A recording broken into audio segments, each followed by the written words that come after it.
আবাসের সমীক্ষা করতে গিয়ে এমন এমন সব খবর ধরা পড়ছে, যেমন ধরুন একটা গ্রাম, যে গ্রামের কারো আবাস তালিকায় নাম নেই।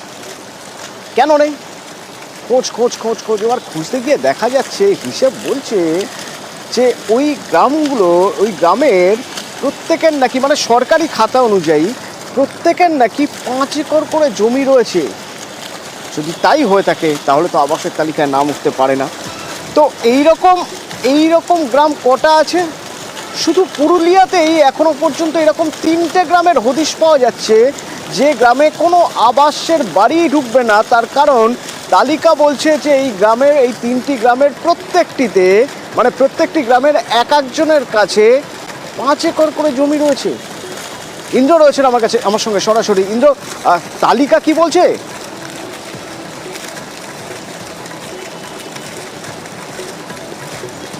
দেখো, একেবারেই আবাসের যে সমীক্ষা হয়েছিল সেই সমীক্ষায় গ্রামবাসীদের দেখা যাচ্ছে, প্রত্যেক গ্রামবাসীদের যারা আবাস প্লাসের জন্য আবেদন করেছিলেন, সমীক্ষা হচ্ছিল, তাতে বলা হয়েছে প্রত্যেকের 5 একর করে জমি রয়েছে।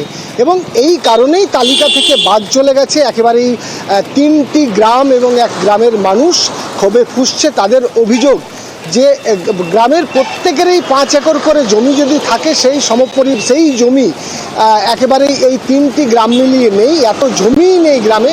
ফলে কিভাবে সম্ভব? এই আজগুবি কাণ্ডের জন্যেই এই অবস্থা হয়েছে। এতে পঞ্চায়েতের কোনো উপায় নেই, যদিও পঞ্চায়েতের পক্ষ থেকে বিষয়টি জেলা প্রশাসনকে জানানো হয়েছে।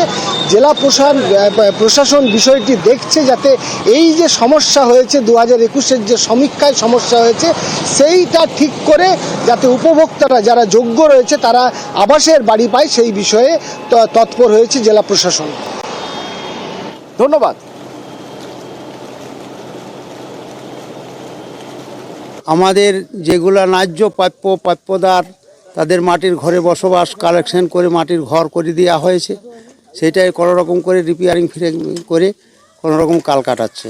এখানে দিন মজুরি খাটে খাওয়া মানুষ, গরিব মানুষ, এখানে কিছু আস্থা পাই নাই আমরা পঞ্চায়েতের থেকে। না, কারো নাম নাই। এখন কি করবেন আপনারা? এখন সেইগুলো আসে সার্ভে করুক, দেখুক, দেখে সব ইয়া করে আর করা হোক।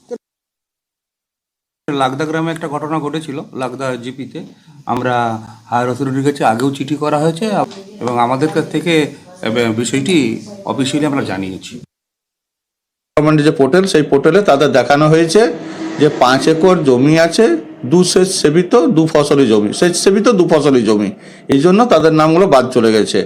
ওখানে আমাদের কিন্তু মালিতোড়াতে পুরোটা বাদ গেছে এবং বেলকুড়িতে প্রায় পুরোটাই বাদ গেছে। চাকড়াতে আমাদেরই মেম্বার আছে, টিএমসির মেম্বার আছে, এবং বেলকুড়িতে আমাদেরই মেম্বার জিতেছে, টিএমসির মেম্বার, এবং একমাত্র মালিতোড়া ভিলেজে বিজেপির মেম্বার আছে। যে কাটা গেছে সেটা চাকড়ার গ্রামেরই প্রায় 199 জন এবং বেলকুড়ি গ্রামের প্রায় 73 জন কাটা গেছে। মালিতোড়ার খুব কমই কাটা গেছে, ফলে এটা সর্বব্য মিথ্যা। যারা আবাস তালিকায় যোগ্য প্রার্থী তাদের নামগুলো কেটে দিয়েছে, কারণ তারা মনে করছে যে যোগ্য নয় এখানে পাওয়ার। মানে যোগ্যতা কি হিসাবে? যোগ্যতা ধরুন ওরা কি হিসাবে মাপ করেছে, এখানে তো অনেকের যোগ্যতা আছে পাওয়ার, আমরা জানি অনেকেই ঘর পাবে, কিন্তু তারা নামগুলো কেটে দিয়েছে। আমরা বিজেপি করি, ওই জন্য আমাদের নামগুলো কেটে দিয়েছে। পোর্টালে ভুল নেই তো, তাহলে তো সংশোধন করার সময় দিত তারা, যে পোর্টালে ভুল থাকলে। পোর্টালে ভুল নেই অবশ্য, নাহলে নামগুলো কেনে আসবে, বারবার আসছে, অথচ এরা কেটে দিয়েছে। আবার এদিকে পশ্চিম মেদিনীপুরের ডেবরার ছবি যদি আপনাদের দেখাই, ডেবরার 14টি গ্রাম পঞ্চায়েতে আবাসের সমীক্ষা হচ্ছে। আর এই 14টি গ্রাম পঞ্চায়েতের মধ্যে থেকে দেখা যাচ্ছে 12টি এমন গ্রাম রয়েছে যে গ্রামগুলির একজন মানুষেরও নাম আবাসের তালিকায় নেই। দিগ্বিজয় রয়েছেন আমার সঙ্গে সরাসরি। দিগ্বিজয়, কেন নেই তারা জানতে চেয়েছেন নিশ্চয়ই, কি জবাব মিলেছে?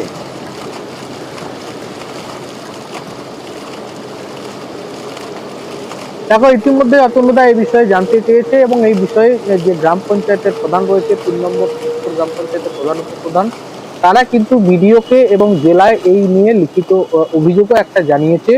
কারণ পশ্চিম মেদিনীপুর জেলার ডেবরা ব্লকের যে 3 নম্বর সত্যপুর গ্রাম পঞ্চায়েত রয়েছে, সেই গ্রাম পঞ্চায়েতের 12টি গ্রাম সেখানে কিন্তু আবাস যোজনায় একজনেরও নাম আসেনি।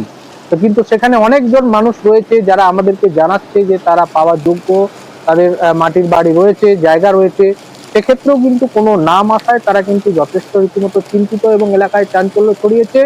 এই নিয়ে যদিও আমরা প্রশাসন লেভেলে জানতে পেরেছি যে এরকম ধরনের একটি ঘটনা ঘটেছে এবং এই নিয়ে আগামীতে রিপোর্ট করা হবে এবং কি করা যায় সেই বিষয়েও দেখা হবে।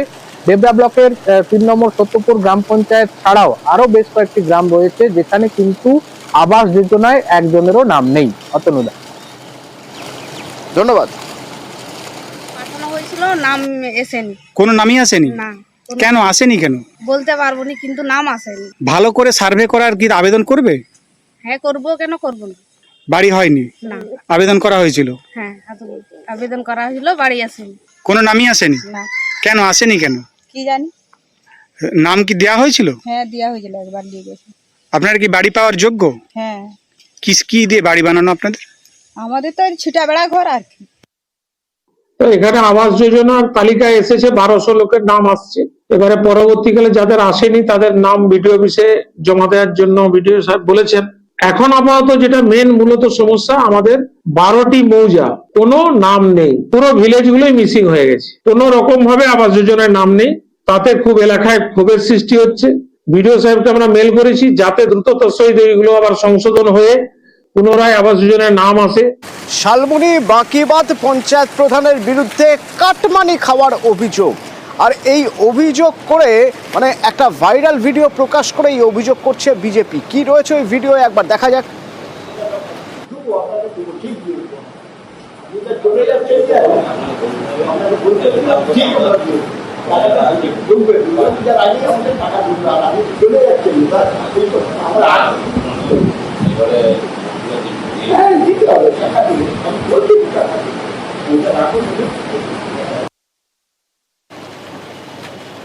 দেখুন, টাকা নিচ্ছেন আর পকেটে পুড়ছেন,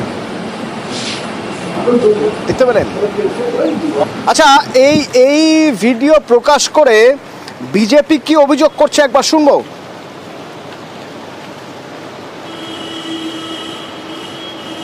আমরা তো দীর্ঘদিন ধরে এই অভিযোগ তুলে করছি যে বাঁকিবাঁধ অঞ্চলে তৃণমূলের বোর্ড এবং তার যে অঞ্চল প্রধান সেই কাটমানি ছাড়া একটিও কাজ করে না। আজকে সেই ভিডিও চোখের সামনে এসেছে, বাঁকিবাঁধ অঞ্চলের মানুষ দেখবে, সাধারণ মানুষ দেখবে যে একটা কাটমানিখোর জালিয়াত অঞ্চল প্রধানকে তারা প্রধান করেছে। আমার সহকর্মী শোভন রয়েছেন আমার সঙ্গে। শোভন, বিজেপির যে অভিযোগ, এই অভিযোগ তো গুরুতর অভিযোগ, কিন্তু একটু জানতে চাইবো এই অভিযোগ নেহাত রাজনীতির জন্য নয় তো? মানে এলাকার মানুষ, স্থানীয়রা তারা কি বলছেন? তারা বিশ্বাস করেন যে তাদের পঞ্চায়েত প্রধান কাটমানি খাচ্ছেন? দেখো অতনুদা, এলাকার যে স্থানীয় বাসিন্দা যারা রয়েছেন তারা এই ব্যাপারটা মেনে নিতে পারছে না। কারণ হচ্ছে তারা বলছে যে একজন পঞ্চায়েত প্রধান এবং তিনি খুবই নিরীহ এবং তাকে এভাবে ফাঁসানোর চেষ্টা চলছে।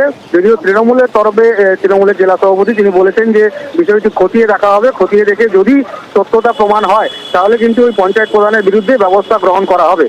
যদিও এই ভিডিও কতটা সত্যতা রয়েছে তা আমরাও যাচাই করিনি, তবে ভিডিও প্রকাশ্যে আসতেই কিন্তু রাজনৈতিক চর্চা শুরু হয়েছে জেলা জুড়ে।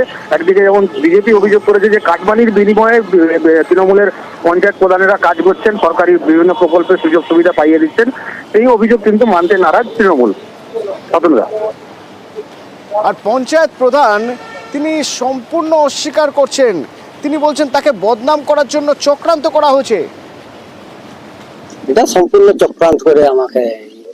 যে ভিডিওটা দেখা যাচ্ছে সেই ভিডিওটাতে আপনি ছবিটা আমি আপনার অফিসের? হ্যাঁ, এটা খালি চক্রান্ত মনে করছেন আপনি? ওটা কন্ট্রাক্টর। টাকাটা নিলেন কেন? টাকাটা আমি নিইনি তো, এটা সম্পূর্ণ চক্রান্ত করে। ভিডিওটাতে দেখা যাচ্ছে ভিডিওটাই চক্রান্ত করেছে। চক্রান্ত করে আপনাকে টাকাটা দিলে আপনি টাকাটা নিয়েছেন? না না, আমি ওইভাবে টাকা নিই। টাকাটা তো নিলেন, ভিডিও দেখা ভিডিওটাতে দেখা যাচ্ছে এটা সম্পূর্ণ চক্রান্ত করা ভিডিও। আমি প্রধান মানে তো প্রশাসনিক দিক থেকে তিনি ওই অঞ্চলের প্রধান, তো স্বভাবতই এটা একটা প্রশাসনিক বিষয় আছে। আপনাদের ভিডিওটা আমি দেখেছি, কিন্তু তাতে কি অ্যাকচুয়ালি আলোচনা হচ্ছে সেটা আমি বুঝতে পারছি না। তো নিশ্চয়ই আমরা জিজ্ঞেস করব ডেকে, এবং তাতে যদি প্রমাণ হয় যে অর্থের বিনিময়ে কোনো কাজ পাইয়ে দেওয়া বা অর্থের বিনিময়ে কোনো সুযোগ সুবিধা কাউকে পাইয়ে দেওয়ার বিষয় থাকে, নিশ্চিতভাবে বলতে পারি প্রশাসনিক লেভেলেও ব্যবস্থা হবে, দলীয় স্তরেও আমরা ব্যবস্থা নেব, এটুকু আমি দায়িত্ব নিয়ে বলতে পারি।